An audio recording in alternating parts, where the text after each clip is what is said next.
Selamat bertemu rekan-rekan mahasiswa Universitas Terbuka. Salam sejahtera untuk kita semua.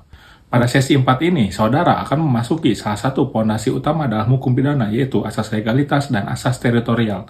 Kedua asas ini merupakan cornerstone prinsipal yang menentukan batas kewenangan negara dalam menetapkan suatu perbuatan sebagai tindak pidana sekaligus dalam menegakkan hukum pidana itu sendiri.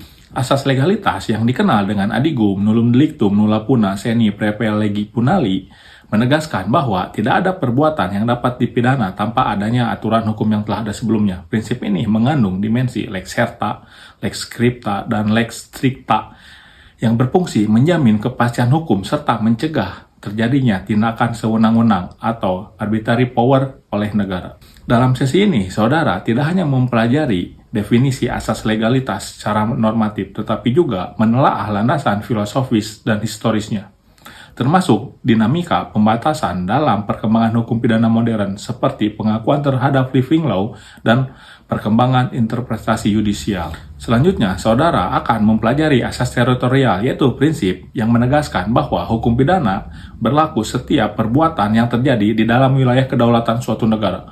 Namun dalam praktiknya, asas ini mengalami perluasan konsep keberlakuan hukum pidana di luar wilayah negara, sepanjang terdapat keterkaitan erat dengan kepentingan hukum nasional. Untuk memperoleh pemahaman yang komprehensif, saudara diharapkan mempelajari buku materi pokok modul hukum pidana serta memperkaya wawasan melalui jurnal dan literatur hukum pidana lainnya.